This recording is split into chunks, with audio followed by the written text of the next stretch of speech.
നമ്മൾ 10ാം ക്ലാസ്സിലെ പാഠപുസ്തകത്തിലെ 2 പാഠം പഠിച്ചു കഴിഞ്ഞിട്ടുണ്ട്. നിങ്ങളെല്ലാവരും ക്ലാസ് കണ്ടു കാണും, നിങ്ങൾക്ക് നല്ലോണം മനസ്സിലായി കാണും. ചിലരൊക്കെ അഭിപ്രായങ്ങൾ ഇട്ടിട്ടുണ്ട്. ഇനി അഭിപ്രായം ഇടാനൊന്നും മടിക്കണ്ട. പോസിറ്റീവായാലും നെഗറ്റീവായാലും അഭിപ്രായങ്ങൾ ഇടണം. അങ്ങനെ വരുമ്പോഴാണ് നിങ്ങൾക്ക് എന്തെങ്കിലും കിട്ടാതെ ഉണ്ടെങ്കിൽ അതും കൂടെ തരാനായിട്ട് പോകുന്നുള്ളൂ. കാരണം പഠിപ്പിക്കുന്ന ടീച്ചർ അത്യാവശ്യം കാര്യങ്ങളൊക്കെ അറിയാവുന്നുണ്ട്, പിള്ളേർക്ക് ഇതെല്ലാം അറിയാമെന്ന് വിചാരിക്കും. പിന്നെ കുട്ടികൾക്ക് ചില കാര്യങ്ങൾ അറിയുന്നുണ്ടാവില്ലായിരിക്കാം. അതുകൊണ്ട് അറിയാൻ വയ്യാത്ത കാര്യങ്ങൾ, കൂടുതൽ വിശദീകരണങ്ങൾ ആവശ്യമുണ്ടെങ്കിൽ നിങ്ങൾക്ക് അറിയില്ലാത്ത എന്തെങ്കിലും കാര്യങ്ങളും കൂടി ഇടണമെന്ന് എനിക്കൊരു മാർഗ്ഗനിർദ്ദേശം തന്നാൽ ഞാനത് സ്വീകരിക്കുന്നതാണ്. നിങ്ങളുടെ എല്ലാവരുടെയും അഭിപ്രായങ്ങൾ ഞാൻ വിലപ്പെട്ടതായിട്ട് തന്നെ എടുക്കും. ആരും അഭിപ്രായം ഇടാൻ മടിക്കണ്ട. അപ്പോൾ നമുക്ക് 3ാമത്തെ പാഠത്തിലേക്ക് പ്രവേശിക്കാം. തൃതീയഃ പാഠഃ കേരളാരാമഃ.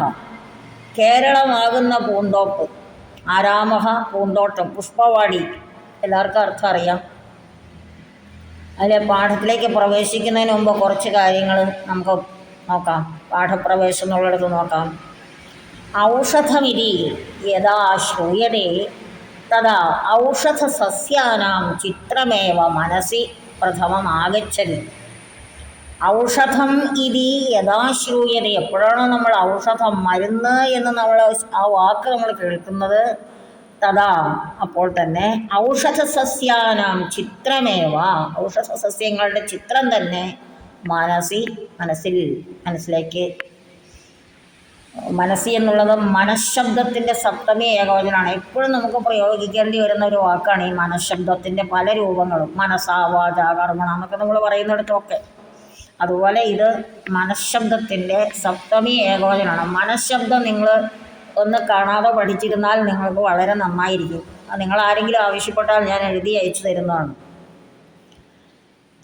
ഔഷധസസ്യാനാം ചിത്രമേവ മനസ്സി പ്രഥമം ആഗച്ഛതി. മനസ്സിലേക്ക് വരുന്നത് ഔഷധസസ്യങ്ങളുടെ രൂപം തന്നെയാണ്. അസ്മാൻ പരിതഃ. പരിതഃ എന്നുള്ള വ്യയപദത്തിൻ്റെ പ്രയോഗത്തിന് ദ്വിതീയ വിഭക്തി വേണം. അതുകൊണ്ടാണ് അസ്മൃതി ശബ്ദത്തിൻ്റെ ദ്വിതീയ ബഹുവചനോട് ഉപയോഗിച്ചത്. അസ്മാൻ പരിതഃ, നമുക്ക് ചുറ്റും ബഹൂനി ഔഷധസസ്യാനി വിരാജന്തേ, വളരെയധികം ഔഷധസസ്യങ്ങൾ ശോഭിക്കുന്നുണ്ട് എന്ന് പറഞ്ഞാൽ ഉണ്ട്. വിരാജതേ വിരാജേതേ വിരാജന്തേ ആത്മനേപദ ക്രിയയാണ്.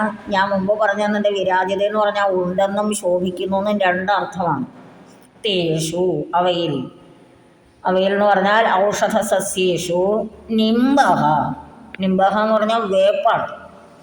ആമലകി നെല്ലിമരം, ഹരിദ്ര മഞ്ഞൾ, തുളസി എല്ലാവർക്കും അറിയാം, കർണികാരഃ കണിക്കൊന്ന, അശോകഃ അതും അറിയാവുന്നതാണ്, ഇത്യാദീനി സസ്യാനി എന്ന് തുടങ്ങിയ സസ്യങ്ങൾ ബഹുധാ പ്രഥിതാനി വളരെയധികം പ്രശസ്തങ്ങളാണ്. ഏതേഷാം ഔഷധഗുണാൻ ഇവയുടെ ഔഷധ ഗുണങ്ങളെക്കുറിച്ച് ഭവന്തഃ ജ്ഞാതവന്തഃ ഖലു ഭവാന്മാർ അറിയുന്നവരാണല്ലോ എന്ന് പറഞ്ഞാൽ നിങ്ങൾക്കറിയാമല്ലോ എന്നാണ് അതിൻ്റെ അർത്ഥം. കുട്ടികൾക്ക് അറിയുമോ എന്നെനിക്ക് ഉറപ്പില്ല. കാരണം എന്താണെന്ന് വെച്ചാൽ പണ്ടൊക്കെ ആണെങ്കിൽ പറമ്പിലുള്ള ഔഷധ സസ്യങ്ങൾക്ക് പേര് കൊടുത്ത് അത് നമ്മളെ പരിചയപ്പെടുത്തുമായിരുന്നു, നമ്മുടെ രക്ഷിതാക്കളൊക്കെ പരിചയപ്പെടുത്തുമായിരുന്നു. എനിക്കങ്ങനെ ഒരുപാട് മരുന്നിൻ്റെയൊക്കെ പേരുകൾ അറിയാമായിരുന്നു. ഓരില, മൂവില, ചിറ്റമൃത്, അങ്ങനെ തുടങ്ങിയ ഒരുപാട് സസ്യങ്ങളുടെ പേരുകൾ അറിയാമായിരുന്നു. അത് ഏതൊക്കെയാണെന്ന് പറിച്ചെടുക്കാനും കഴിയുമായിരുന്നു.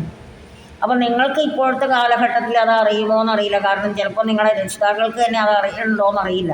കാരണം ഇപ്പോൾ ഔഷധ സസ്യങ്ങളെക്കുറിച്ചൊന്നും അല്ലല്ലോ, ആളുകൾക്ക് എല്ലാവർക്കും വലിയ തിരക്കാണ്. അതുകൊണ്ട് നമ്മൾ അതിനെക്കുറിച്ച് ചിന്തിക്കുകയോ മനസ്സിലാക്കുകയോ ഒന്നും ചെയ്യാറില്ല. അപ്പം ഞാൻ കുറച്ച് കാര്യങ്ങൾ നിങ്ങൾക്ക് അതിനെപ്പറ്റി പറയാം.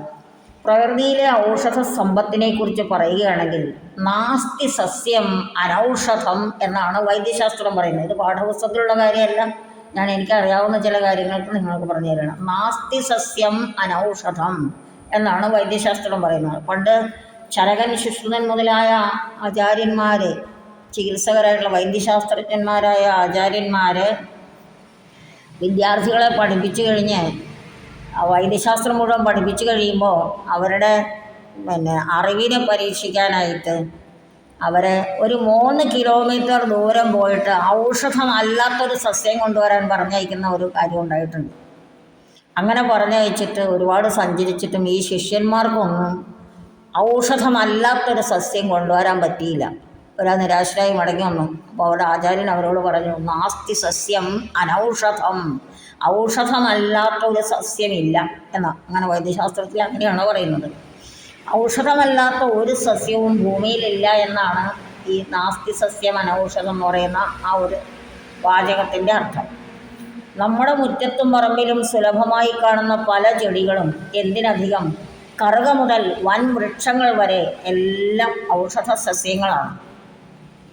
വാൽമീകി രാമായണത്തിൽ രാമലക്ഷ്മണന്മാർ ചിത്രകൂട പർവ്വതത്തിൽ വസിക്കുന്ന കാലത്ത് വിവിധ ഔഷധ സസ്യങ്ങളെപ്പറ്റി പരാമർശിക്കുന്നുണ്ട്. അശോകവനികയിൽ ശിംശപാവൃക്ഷച്ചുവട്ടിലാണ് സീതയെ പാർപ്പിച്ചത്. ഇവയൊക്കെ ഔഷധ ഗുണങ്ങളുള്ള സസ്യങ്ങളാണ്. വ്യക്തികളുടെയും വീടുകളുടെയും അലങ്കരണത്തിൽ സസ്യങ്ങൾക്കുള്ള പ്രാധാന്യം കാളിദാസൻ മുതലായ മഹാകവികളുടെ കൃതികളിൽ പരാമർശിക്കുന്നുണ്ട്. വെറ്റില, അടയ്ക്ക, ഏലയ്ക്ക, ചന്ദനം, ചമ്പകം മുതലായവ വീട്ടുപരിസരങ്ങളിൽ നാം വളർത്തുന്ന ഔഷധ ഗുണങ്ങളുള്ള സസ്യങ്ങളാണ്.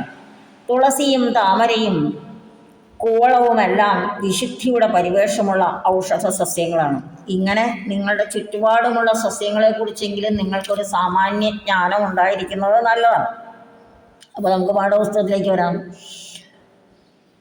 സസ്യങ്ങളുടെ ഔഷധ ഗുണങ്ങൾ നിങ്ങൾക്കറിയാമല്ലോ എന്ന് വരെ നമ്മൾ പറഞ്ഞു കഴിഞ്ഞു. അസ്മദ്ദേശീയാഹ ഇവ, നമ്മുടെ നാട്ടിലുള്ളവരെ പോലെ തന്നെ വൈദേശികാഹ അഭി, വിദേശികളും ഏതേഷാം ഔഷധ ഗുണാൻ വിജ്ഞായ, ഈ ചെടികളുടെ നമ്മൾ മുകളിൽ പറഞ്ഞ ചെടികളുടെ ഔഷധ ഗുണങ്ങളെ വിജ്ഞായ മനസ്സിലാക്കിയിട്ട് നിരന്തരോപയോഗായ, നിരന്തരം ഉപയോഗിക്കുവാനായിട്ട് താനി സ്വീചക്രുഹു കൃഷ്ണമരിജസ്യ യവനപ്രിയമിതി നാമാന്തരം. കൃഷ്ണമരിജം നിങ്ങൾക്ക് അർത്ഥം അറിയാം എന്ന് എനിക്ക് തോന്നുന്നില്ല, ഇല്ലെങ്കിൽ കേട്ടോളൂ. കുരുമുളകിനാണ് പറയുന്നത്. കൃഷ്ണമരിജസ്യ യവനപ്രിയമിതി നാമാന്തരം. കുരുമുളകിന് യവനപ്രിയമെന്ന മറ്റൊരു പേര്. നാമാന്തരം എന്ന് പറഞ്ഞാൽ അന്യത് നാമ നാമാന്തരം, അന്യഹ ദേശഹ ദേശാന്തരം എന്നൊക്കെ പറഞ്ഞ പോലെ. നാമാന്തരം തസ്യ വൈദേശിക പ്രിയത്വം സംസൂചയതി. വിദേശികൾക്ക് കുരുമുളക് വളരെ ഇഷ്ടമായിരുന്നു എന്നുള്ളത് ഒരു സൂചനയാണ് ഈ യവനപ്രിയമെന്ന നാമാന്തരത്തിലൂടെ നമ്മൾ മനസ്സിലാക്കേണ്ടത്. ഔഷധാനാം രൂപരസഗുണാദീനധികൃത്യ, ഔഷധങ്ങളുടെ രൂപങ്ങളെക്കുറിച്ചും ആ ഔഷധങ്ങളിൽ അടങ്ങിയിരിക്കുന്ന രസങ്ങളെക്കുറിച്ചും അവയുടെ ഗുണത്തെക്കുറിച്ചും വൈദേശികൈഹി അനേകേ ഗ്രന്ഥാഹ വിരചിതാഹ, വിദേശികളാൽ അനേകം ഗ്രന്ഥങ്ങൾ രചിക്കപ്പെട്ടിട്ടുണ്ട്. തേഷു അന്യതമം അധികൃത്യ പഠാമഹ, അവയിൽ ഒന്നിനെക്കുറിച്ച് നമുക്ക് പഠിക്കാം.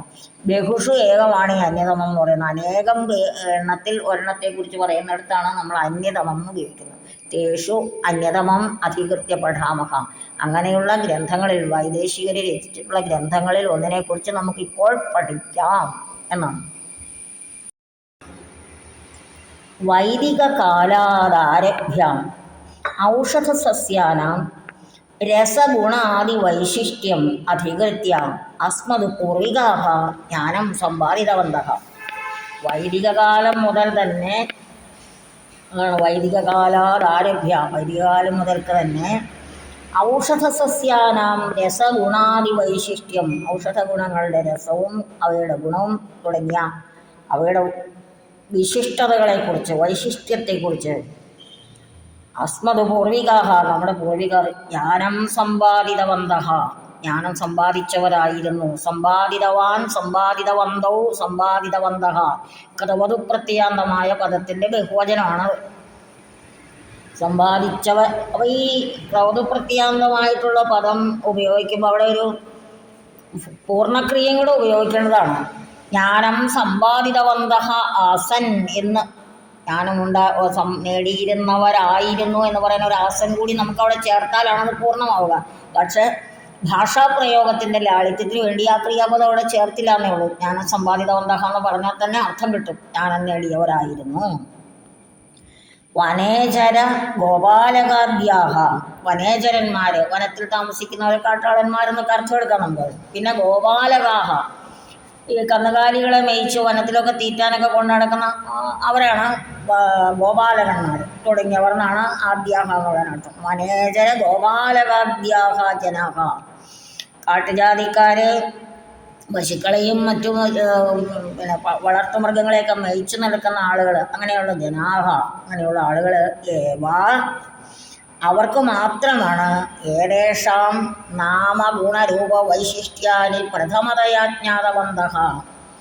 അങ്ങനെയുള്ള ആളുകൾ മാത്രമാണ് ഈ ഔഷധ സസ്യങ്ങളുടെ പേര്, ഗുണം, രൂപം, വൈശിഷ്ട്യം മുതലായവയെക്കുറിച്ച് പ്രഥമതയാ ആദ്യമായി ജ്ഞാതവന്തഃ അറിഞ്ഞിരുന്നുള്ളൂ. ജ്ഞാതവാൻ, ജ്ഞാതവന്തൗ, ജ്ഞാതവന്തഃ അതും ക്രൗതുപ്രത്യാന്തമായ പദമാണ്. വനൗകോഭ്യ പ്രാപ്തവിധം സസ്യാനാം ആകൃതി ഗുണനാമാധികം വിജ്ഞാനം. വനൗകോഭ്യ എന്ന് പറഞ്ഞാൽ വനത്തിൽ സഞ്ചരിക്കുന്നവരും അടുത്ത് താമസിക്കുന്നവരുമായിട്ടുള്ള ആളുകളിൽ നിന്ന് പ്രാപ്തം കിട്ടിയ ഇതം സസ്യാനാം ആകൃതി ഗുണനാമാധികം വിജ്ഞാനം. സസ്യങ്ങളെക്കുറിച്ച്, സസ്യങ്ങളുടെ ആകൃതിയെക്കുറിച്ച്, ഗുണത്തെക്കുറിച്ച്, അവയുടെ പേരിനെക്കുറിച്ചൊക്കെയുള്ള അറിവ് സ്വീകരിച്ചിട്ട് പശ്ചാത് പിന്നീട്, അനന്തരം എന്നുള്ളർത്ഥം.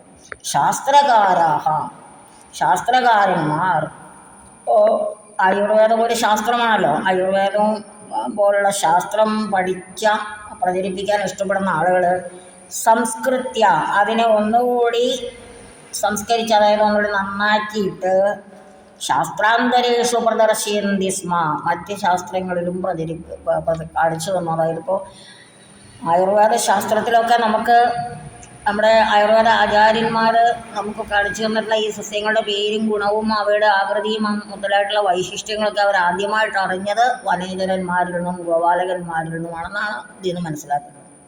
ഏവം സസ്യാനാം ഔഷധ ഗുണാധികം അധികൃത്യ, സസ്യങ്ങളുടെ ഔഷധഗുണം മുതലായിട്ടുള്ളവയെക്കുറിച്ച് വിരചിതേഷു രചിക്കപ്പെട്ട സംസ്കൃത ഗ്രന്ഥേഷു പ്രമുഖാഹ ഭവന്തി, സംസ്കൃത ഗ്രന്ഥങ്ങളിൽ പ്രധാനപ്പെട്ടവയാണ് ധന്വന്തരി നിഘണ്ടുഃ, രാജനിഘണ്ടുഃ, ഭാവപ്രകാശ നിഘണ്ടുഃ, മദനപാല നിഘണ്ടുഃ, ദ്രവ്യഗുണസംഗ്രഹഃ, ഔഷധ നിഘണ്ടുഃ ഇത്യാദയഃ. ഇതൊക്കെ നമ്മുടെ ഔഷധ സസ്യങ്ങളെക്കുറിച്ചുള്ള പരാമർശങ്ങളടങ്ങിയ പുസ്തകങ്ങളുടെ പേരുകളാണ്. ഒന്നുകൂടെ വായിക്കുക. ഏതൊക്കെയാണ്? ധന്വന്തരി നിഘണ്ടുഃ, രാജനിഘണ്ടുഃ, ഭാവപ്രകാശ നിഘണ്ടുഃ, മദനപാല നിഘണ്ടുഃ, ദ്രവ്യഗുണസംഗ്രഹഃ, ഔഷധ നിഘണ്ടുഃ ഇത്യാദി. ഏവം, അപ്പോൾ നമ്മൾ ഇപ്പോൾ പറഞ്ഞു വന്നത് എന്താണെന്ന് വെച്ചാൽ ഔഷധങ്ങളുടെ ഗുണങ്ങൾ, അവയുടെ രൂപം, അവയുടെ പേര് എന്നിവയെക്കുറിച്ചൊക്കെ പരാമർശിക്കുന്ന ഗ്രന്ഥങ്ങളുടെ പേരുകളാണ് ഇപ്പോൾ നമ്മൾ കേട്ടത്. ഏവം കേരളേഷു വിദ്യമാനാനാം, കേരളത്തിലുള്ള ബഹൂനാമവി സസ്യാനാം, വളരെയധികം സസ്യങ്ങളുടെ മഹത്വപ്രകാശനായ മഹത്വം, അവയുടെ ഗുണം വെളിപ്പെടുത്തി തരാൻ വേണ്ടി വിരചിതം രചിക്കപ്പെട്ട ഹോർത്തൂസ് മലബാറിക്കൂസ് നാമ ഗ്രന്ഥം. ഹോർത്തൂസ് മലബാറിക്കൂസ് എന്ന ഗ്രന്ഥം അത്ര പരിചിതമാണ്. കുട്ടികളെ, നമുക്ക് 24-ാമത്തെ പേജിലെ ആ ചിത്രം ഒന്ന് നോക്കാം. അത് ഹോർത്തൂസ് മലബാറിക്കൂസ് എന്ന് പറഞ്ഞ പുസ്തകത്തിൻ്റെ ആമുഖമായിട്ട് അതിൻ്റെ പുറംചട്ടയായിട്ട് കൊടുത്തിരിക്കുന്ന ഒരു ചിത്രമാണെന്നാണ് ഇപ്പോൾ നോക്കുമ്പോൾ മനസ്സിലാകുന്നത്.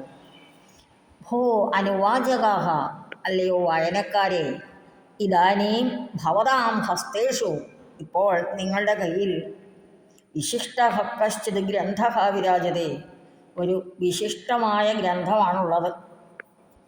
ഗ്രന്ഥേസ്മിൻ, ഈ ഗ്രന്ഥത്തിൽ മലബാർ പ്രദേശേഷു വിദ്യമാനാനാം വനസ്പതീനാം മഹത്വം സമഗ്രതയാ പ്രസ്തൗതി.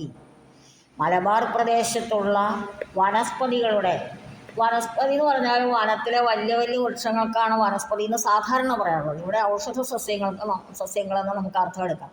വനസ്പതീനാം മഹത്വം സമഗ്രതയാ, സമഗ്രതയാ എന്ന് പറഞ്ഞാൽ ഫുള്ളായിട്ട്, ഒട്ടും പിന്നെ കുറവില്ലാത്ത തരത്തിൽ, അതാണ് സമഗ്രതയാ പ്രസ്തൗതി, വിവരിക്കുന്നു, പറയുന്നു എന്നൊക്കെ അർത്ഥം. തേഷു പ്രായേണ സർവാണി സസ്യാനി ഔഷധഗുണസമ്പന്നാനി ഭവന്തി, അവയിൽ പറയുന്ന മിക്കവാറും എല്ലാ സസ്യങ്ങളും ഔഷധ ഗുണമുള്ളവയാണ്. ഇത് നമുക്കൊന്ന് ഹോർത്തൂസ് മലബാറിക്കൂസിനെ കുറിച്ചൊന്ന് പരിചയപ്പെടാൻ വേണ്ടിയിട്ട് തന്നിരിക്കുന്നതാണ് കേട്ടോ. ഏവം ആരഭതേ കസ്യചിത് ഗ്രന്ഥ തല്ലജസ്യ ഭൂമിക, ഇങ്ങനെയാണ് കസ്യജിത് ഗ്രന്ഥതലജസ്യ ഒരു ഗ്രന്ഥത്തിൻ്റെ ഭൂമിക എന്ന് പറഞ്ഞാൽ അവതാരിക എന്നൊക്കെ നമുക്ക് പറയാം, തുടക്കം. അതിനെക്കുറിച്ച് ഒരു പരാമർശം ആദ്യമായിട്ട് പറയുന്നത് ആമുഖം എന്നൊക്കെ നമ്മൾ പറയാം. ആമുഖം ഒരു പുസ്തകത്തിൻ്റെ ആമുഖമാണ് മുമ്പ് നമ്മൾ കണ്ടത്. അത് ഹോർത്തൂസ് മലബാറിക്കൂസിൻ്റെ ആമുഖമാണ്. ഹോർത്തൂസ് മലബാറിക്കൂസ് ഇത്യസ്തി അസ്യ ഗ്രന്ഥസ്യ നാമ. ഈ ഗ്രന്ഥത്തിൻ്റെ പേരാണ് ഹോർത്തൂസ് മലബാറിക്കൂസ്. ഗ്രന്ഥേസ്മിൻ മലബാർ പ്രദേശേഷു വിദ്യമാനാനാം പ്രമുഖാനാം സസ്യാനാം വൈശിഷ്ട്യം പ്രതിപാദയതി. ഈ ഗ്രന്ഥത്തിൽ മലബാർ പ്രദേശത്ത്, മലബാർ എന്ന് പറയുമ്പോൾ ഇപ്പോഴത്തെ മലബാർ പ്രദേശം അല്ല, നമ്മൾ കേരളം ഒട്ടാകെ എന്നുള്ള ഒരു ചിന്ത കുഴപ്പമില്ലാത്തതാണത്. കേരളത്തിലുള്ള എന്ന് വിചാരിച്ചാൽ മതി. അന്ന് മലബാർ എന്നാണ് പറഞ്ഞിരുന്നത്. മലബാർ പ്രദേശേഷു വിദ്യമാനാനാം പ്രമുഖാനാം സസ്യാനാം, പ്രമുഖമായിട്ടുള്ള പ്രധാനപ്പെട്ട സസ്യങ്ങളുടെ വൈശിഷ്ട്യം പ്രതിപാദയതി. സവിശേഷതയാണ് ഈ വൈശിഷ്ട്യം. സവിശേഷതയെക്കുറിച്ച് പ്രതിപാദിക്കുന്നു. Netherland ദേശസ്യ Amsterdam നഗരാത്. ഇനി കൊടുത്തിരിക്കുന്ന സംഖ്യ ഞാൻ സംസ്കൃതത്തിൽ വായിക്കാം. 78 ആദ്യം വായിക്കണം. അപ്പോൾ എങ്ങനെ വായിക്കും? 877-ഷഡ്ശതാധികസഹസ്രതമേ വർഷേ. 877-ഷഡ്ശതാധികസഹസ്രതമേ വർഷേ ഗ്രന്ഥോയം പ്രകാശിത. ഈ ഗ്രന്ഥം പ്രകാശനം ചെയ്യപ്പെട്ടത്, പബ്ലിഷ് ചെയ്യപ്പെട്ടത് 1678 ആണ്ടിലാണ്. ഹോർത്തൂസ് മലബാറിക്കൂസ് ഇതി ലാറ്റിൻ പദസ്യ അർത്ഥഃ മലബാർ പ്രദേശസ്യ ഉദ്യാനം ഇതി ഭവതി. ഈ ഹോർത്തൂസ് മലബാറിക്കൂസ് എന്നുള്ളത് ഒരു ലാറ്റിൻ പദമാണ്. അതിൻ്റെ അർത്ഥം മലബാർ പ്രദേശത്തിൻ്റെ ഉദ്യാനം എന്നാണ്.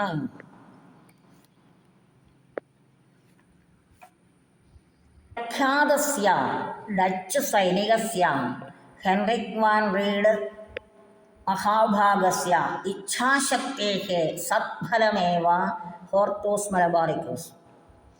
ഹെൻറിക് വാൻ റീഡ് എന്ന പ്രഖ്യാതനായ ഡച്ച് സൈനികൻ്റെ ഇച്ഛാശക്തിയുടെ സത്ഫലമാണ് ഹോർത്തൂസ് മലബാറിക്കൂസ്. ഇങ്ങനെ ഒരു ഗ്രന്ഥം തയ്യാറായത് അദ്ദേഹത്തിൻ്റെ പരിശ്രമം കൊണ്ടാണ്.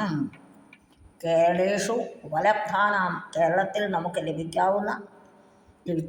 ലഭിക്കുന്ന ബഹൂനാം സസ്യാനാം, വളരെയധികം സസ്യങ്ങളുടെ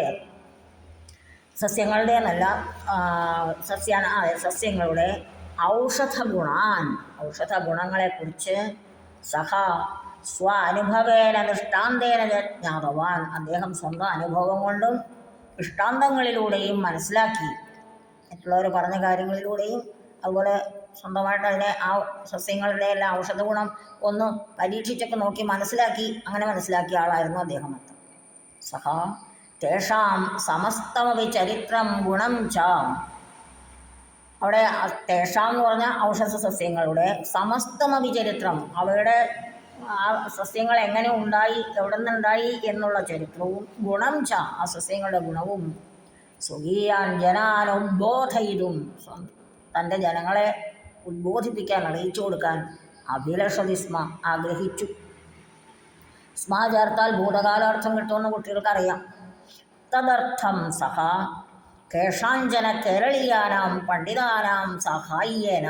തദർത്ഥം അതിനു വേണ്ടി സഹ അദ്ദേഹം കേഷാഞ്ചന ഏതാനും ചില കേരളീയാനാം പണ്ഡിതാനാം സഹായേന കേരളത്തിലെ പണ്ഡിതന്മാരുടെ സഹായത്തോടെ ബഹൂനി സസ്യാനി സമാഹരത് വളരെയധികം സസ്യങ്ങൾ സമാഹരിച്ചു, സസ്യങ്ങൾ ശേഖരിച്ചു എന്നർത്ഥം. തദനു എന്നുള്ള വാക്കിന് തദനന്തരം എന്നാണ് അർത്ഥം. തദനന്തരം അതിനുശേഷം തേഷാം മൂലം ആ ഔഷധ സസ്യങ്ങളുടെ വേര്, കാണ്ഡം, പത്രം, പുഷ്പം, ഫലം, ബീജം. ആ ഔഷധസസ്യങ്ങളുടെ വേര്, തടി, ഇല, പൂവ്, കായ്, വിത്ത് ഇത്യാദീനാം സർവേഷാം എന്നിവയുടെ എല്ലാം സചിത്ര വിവരണം സംയോജ്യ, ചിത്രങ്ങളോടുകൂടി വിവരിച്ച് സംയോജിപ്പിച്ച് ഗ്രന്ഥം വിരചയത്, ഗ്രന്ഥം രചിച്ചു. ഈ ഹോർത്തൂസ് മലബാറിക്കൂസ് എന്ന ഗ്രന്ഥം രചിച്ചു. ആ ഗ്രന്ഥത്തിൻ്റെ സ്വരൂപമാണ് ഇപ്പോൾ പറഞ്ഞത്. അദ്ദേഹം എല്ലാ ഔഷധ സസ്യങ്ങളുടെയും വേര്, കാണ്ഡം, ഇല, പൂവ്, കായ്, വിത്ത് ഇവയുടെ എല്ലാം ചിത്രങ്ങളടങ്ങിയ വിവരണങ്ങളാണ് ആ പുസ്തകത്തിൽ കൊടുത്തിട്ടുള്ളത്. വ്യരചയത്, രചയതി എന്നുള്ള വർത്തമാനകാല ക്രിയയുടെ ലങ് രൂപമാണ് വ്യരചയത്. വി എന്ന ഉപസർഗവും കൂടെ ചേർന്നതാണ്.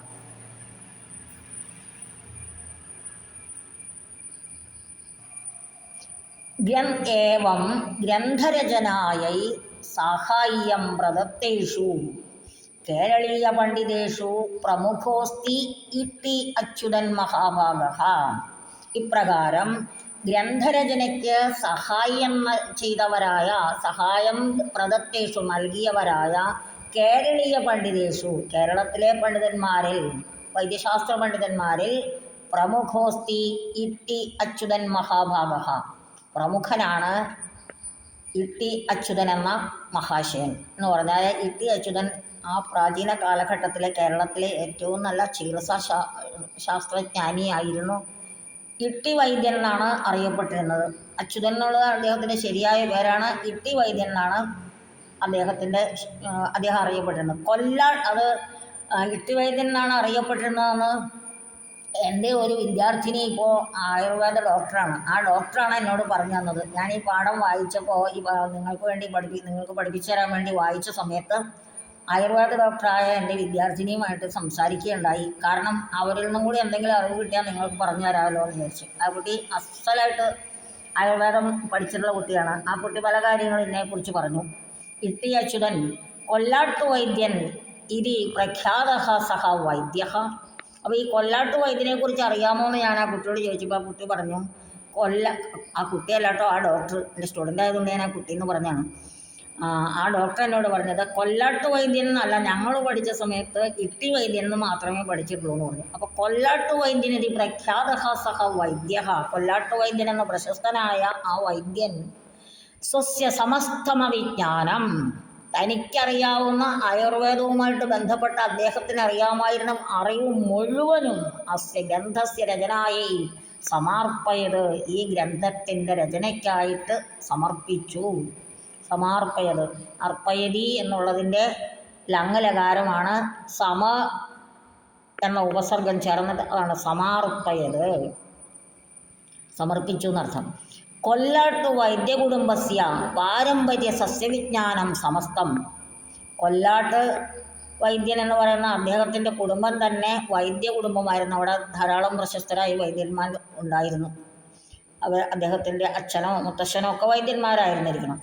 വൈദ്യ കുടുംബസ്യ പാരമ്പര്യ സസ്യവിജ്ഞാനം, അവർക്ക് പരമ്പരാഗതമായിട്ട് ഈ സസ്യവിജ്ഞാനം ഇങ്ങനെ പകർന്നു കിട്ടിയിട്ടുണ്ടായിരുന്നു. അത് സമസ്തം ചൊൽകേട്ട പുസ്തകം ഇതി ഗ്രന്ഥേ പൂർവമേവ സമാഹൃതമാസീത്. ചൊൽകേട്ട പുസ്തകം എന്ന പേരുള്ള ഒരു ഗ്രന്ഥത്തിൽ പൂർവമേവ സമാഹൃതമാസീത്, മുമ്പേ തന്നെ സമാഹരിച്ചു വച്ചിരുന്നു. ഈ കൊല്ലാട്ട് വൈദ്യൻ അല്ലെങ്കിൽ ഇട്ടി അച്യുതൻ എന്ന് പറയുന്ന വൈദ്യൻ്റെ പൂർവികർ അതെല്ലാം ശേഖരിച്ചു വെച്ചിരുന്നു. അറിവുകളെല്ലാം ഒരു പുസ്തകത്തിൽ ശേഖരിച്ചു വെച്ചിരുന്നു. ആ പുസ്തകത്തിൻ്റെ പേരാണ് ചൊൽകേട്ട പുസ്തകം. തസ്യ വൈദ്യഗ്രന്ഥസ്യാവി സഹായേന വിരചിതം ഭവതി. ആ വൈദ്യഗ്രന്ഥത്തിൻ്റെയും സഹായം കൊണ്ടും കൂടിയാണ് രചിക്കപ്പെട്ടതാണ് ഹോർത്തൂസ് മലബാറിക്കൂസ്. നമ്മുടെ ഡച്ച് സൈനികനായിരുന്ന ഹെൻറിക് വാൻ റീഡ് എഴുതിയ ഹോർത്തൂസ് മലബാറിക്കൂസിൽ ഈ കൊല്ലാട്ട് വൈദ്യൻ്റെ പൂർവികർ ശേഖരിച്ചു വെച്ചിരുന്ന അറിവുകളും കൂടി ചേർത്തിട്ടുണ്ട് എന്നർത്ഥം. രംഗഭട്ട്, അപ്പുഭട്ട്, വിനായക പണ്ഡിറ്റ് ഇതി ത്രയഃ പണ്ഡിതാഃ മദനപാലനിഖണ്ഡോഃ സാഹായ്യേന അധിക വിവരണം ച അയച്ഛൻ. മദനപാലനിഖണ്ഡു എന്നൊരു പുസ്തകത്തെക്കുറിച്ച് നമ്മൾ മുമ്പ് ഔദാരികയിലൊക്കെ നമ്മൾ പഠിച്ചു. ആ പുസ്തകത്തിലെ കാര്യങ്ങളും കൂടി 3 പണ്ഡിതന്മാരുടെ സഹായത്തോടെ ഈ നമ്മുടെ ഹെൻറിക് വാൻ റീഡിന് കിട്ടിയിട്ടുണ്ടായിരുന്നു. അതും കൂടി ചേർത്താണ് ഈ പുസ്തകം നിർമ്മിച്ചതെന്നർത്ഥം. ആ സെൻറ്റൻസ് ഒന്നുകൂടെ നോക്കാം. രംഗഭട്ട്, അപ്പുഭട്ട്, വിനായക പണ്ഡിറ്റ് ഇതി ത്രയഃ പണ്ഡിതാഃ, ഈ 3 പണ്ഡിതന്മാർ മദനപാലനിഖണ്ഡോഃ സഹായേന, മദനപാലനിഖണ്ഡു എന്ന പുസ്തകത്തിൻ്റെ സഹായത്തോടെ അധിക വിവരണം ച അയച്ഛൻ, നൽകി, അധിക വിവരണം കൊടുത്തു. ഈ നമ്മുടെ ഹോർത്തൂസ് മലബാറിക്കൂസിൻ്റെ ഗ്രന്ഥകർത്താവിന് കൊടുത്തു എന്നർത്ഥം. യച്ഛതി, നൽകുന്നു എന്നാണ്. അതിൻ്റെ ലങ്ങിലെ രൂപമാണ് അയച്ഛൻ. അയച്ഛത്, അയച്ഛതാം, അയച്ഛൻ. ഏവം ബൃഹദാകാരൈഹി ഇപ്രകാരം വളരെയേറെ വലിപ്പമുള്ള 12 വിഭാഗൈഹി 12 വിഭാഗങ്ങളോടുകൂടി വിരചിതോസ്തി രചിക്കപ്പെട്ടതാണ് ഹോർത്തൂസ് മലബാറിക്കൂസ്. ഹോർത്തൂസ് മലബാറിക്കൂസ് എന്ന ഗ്രന്ഥം വളരെ വലുതാണ്. അതിന് 12 വിഭാഗങ്ങളുമുണ്ട്. വിരചിതോസ്തി വിരചിതഃ അധികമസ്തി. ഗ്രന്ഥേസ്മിൻ ഈ ഗ്രന്ഥത്തിൽ 742 എന്നാണ് സംഖ്യ. 42 ദ്വാചത്വാരിംശത് അല്ലെങ്കിൽ ദ്വിചത്വാരിംശദധിക സപ്തശത സസ്യാനാം സമസ്തമതി വിവരണം സചിത്രം പ്രസ്തൗതി. ഈ ഹോർത്തൂസ് മലബാറിക്കൂസിൽ 742 സസ്യങ്ങളുടെ എല്ലാ വിവരണം സചിത്രം ചിത്രത്തോടുകൂടി ചിത്രങ്ങളടങ്ങിയ വിവരണം പ്രസ്താവിക്കുന്നുണ്ട്, പറയുന്നുണ്ട്, വിവരിക്കുന്നുണ്ട് എന്നർത്ഥം. കൽപ്പവൃക്ഷ ഇതി പ്രഖ്യാതസ്യ കൽപ്പവൃക്ഷമെന്ന് പ്രശസ്തമായ നാളികേരവൃക്ഷസ്യ. ഈ നാളികേര എന്നല്ല, ശരിയായ വാക്ക് നാരികേല എന്നാണ്. ഇവിടെ നാളികേര എന്നാണ് കൊടുത്തിരിക്കുന്നത്. നമുക്ക് കാര്യം മനസ്സിലായാൽ മതിയല്ലോ. നാളികേരവൃക്ഷസ്യ ഗുണസ്വരൂപാദീനി നാളികേരവൃക്ഷത്തിൻ്റെ ഗുണം, അതിൻ്റെ സ്വരൂപം മുതലായവയെക്കുറിച്ച് അസ്മിൻ പ്രഥമതയാ വർണ്ണിതാനി ഈ ഹോർത്തൂസ് മലബാറിക്കൂസിൽ ആദ്യമായി വിവരിച്ചിരിക്കുന്നത് നാളികേരവൃക്ഷത്തെക്കുറിച്ചാണ്. ലാറ്റിൻ, മലയാളം, അറബി മലയാളം, ദേവനാഗരി ചതസ്രഭിഹി ലിപിഭിഹി ലാറ്റിൻ ലിപിയിലും മലയാള ലിപിയിലും അറബി മലയാള ലിപിയിലും ദേവനാഗരി ലിപിയിലും എന്നിങ്ങനെ 4 ലിപികളിൽ സസ്യാനാം നാമലേഖനം അത്ര ദൃശ്യതേ സസ്യങ്ങളുടെ പേര് എഴുതിയിരിക്കുന്നത് ഇതിൽ കാണാം. ഇതം പ്രഥമതയ അതായത് ഓരോ സസ്യത്തിൻ്റെയും പേര് ലാറ്റിൻ ഭാഷയിലുണ്ട്, മലയാള ഭാഷയിലുണ്ട്, അറബി മലയാളത്തിലുണ്ട്, ദേവനാഗരി ലിപിയിൽ സംസ്കൃതത്തിലും ഉണ്ടെന്നർത്ഥം. സസ്യാനാം നാമലേഖനം അത്ര ദൃശ്യത. ഇതം പ്രഥമതയ ആദ്യമായി മലയാള ലിപി അസ്മിൻ ഗ്രന്ഥേ ഏവ ഗ്രന്ഥ ഏവ എന്നാണ് ഏകാരം വന്നപ്പോൾ ഏവാന്നുള്ളിടത്ത് ഏകാരം രണ്ടാമത്തെ പദത്തിൽ വന്നപ്പോൾ ആദ്യത്തെ പദത്തിലെ ഏകാരം ലോപിച്ചതാണ്. അസ്മിൻ ഗ്രന്ഥ ഏവ മുദ്രിത അബോധ്. മലയാള ലിപി ഈ ഹോർത്തൂസ് മലബാറിക്കൂസിലാണ് ആദ്യമായിട്ട് മുദ്രണം ചെയ്തത്, അച്ചടിച്ചത്. ഏതസ്യ ഗ്രന്ഥസ്യ അധ്യയനേന ഈ ഗ്രന്ഥത്തിൻ്റെ പഠനത്തിലൂടെ പ്രാചീനാനാം കേരളീയാനാം സാമാന്യചരിതം ജ്ഞാതും ശക്യതേ പ്രാചീന കേരളത്തിലെ ജനങ്ങളെക്കുറിച്ചുള്ള ഒരു സാമാന്യ ചരിതവും കൂടി ജ്ഞാതും ശക്യതേ അറിയുവാൻ കഴിയുന്നു. ഇട്ടി അച്യുതൻ എന്ന വൈദ്യൻ്റെ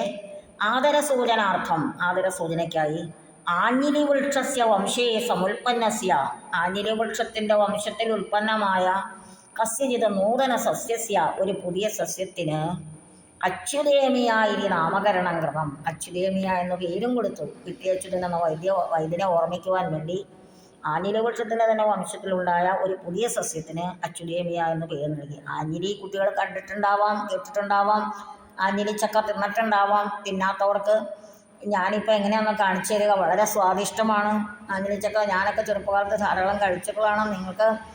നിങ്ങളിപ്പോൾ എല്ലാ അറിവും നേടുന്ന യൂട്യൂബിലും ഒക്കെയാണല്ലോ. അങ്ങനെ നോക്കി നിങ്ങൾക്ക് ആഞ്ഞിലി ചക്കയുടെ സൗന്ദര്യം കാണാം, ഭംഗി കാണാം. രുചിച്ച് നോക്കണമെങ്കിൽ വരത്തേക്ക് പറിക്കുക തന്നെ വേണം, അല്ലെങ്കിൽ തോട്ടി കൊണ്ട് പറിക്കുക തന്നെ വേണം. ഏഷ ഗ്രന്ഥ ഈ ഏഷഹ ഗ്രന്ഥ എന്നാണ് അവിടെ വിസർഗം ലോപിച്ചിരിക്കുകയാണ്. ഏഷഹ ഗ്രന്ഥ ഈ ഗ്രന്ഥം അതായത് ഹോർത്തൂസ് മലബാറിക്കൂസ് എന്ന ഗ്രന്ഥം സസ്യശാസ്ത്രജ്ഞാനാം ചരിത്ര പിപഠിഷൂണാം ച സസ്യശാസ്ത്രജ്ഞർക്കും ചരിത്രം പഠിക്കുവാൻ ആഗ്രഹിക്കുന്നവർക്കും പിപഠിഷു പഠിതുമിച്ഛുഃ പിപഠിഷുഃ കർത്തുമിച്ഛുഃ ചികീർഷുഃ ജ്ഞാതുമിച്ഛുഃ ജിജ്ഞാസുഃ പാതുമിച്ഛുഃ പിപാസുഃ ഭോക്തുമിച്ഛുഃ ബുഭുക്ഷുഃ. ഇങ്ങനെ ഇച്ഛു ആഗ്രഹിക്കുന്നവെന്നുള്ള അർത്ഥത്തിൽ നമ്മൾ പഠിച്ചിട്ടുള്ള വാക്കുകളാണ് ഇതൊക്കെ. ജിജ്ഞാസയൊക്കെ നമ്മൾ പഠിച്ചിട്ടുള്ളതാണ്. ജ്ഞാതു ഇച്ഛാ ജിജ്ഞാസ, ജ്ഞാതു ഇച്ഛുഃ ജിജ്ഞാസുഃ. അതുപോലെ ചരിത്രം പഠിക്കുവാൻ ആഗ്രഹിക്കുന്നവർക്കും ബഹൂപകാരകോസ്തി വളരെ ഉപകാരകമാണ്.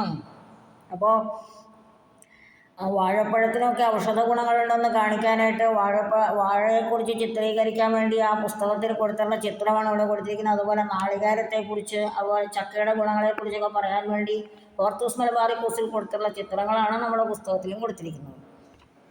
അപ്പോൾ പാഠത്തിലെ കാര്യങ്ങളെല്ലാം നിങ്ങൾക്ക് മനസ്സിലായി എന്ന് വിചാരിക്കുന്നു. ഇനി നമുക്ക് അഭ്യാസ പ്രവർത്തനങ്ങളിലേക്ക് കടക്കാം.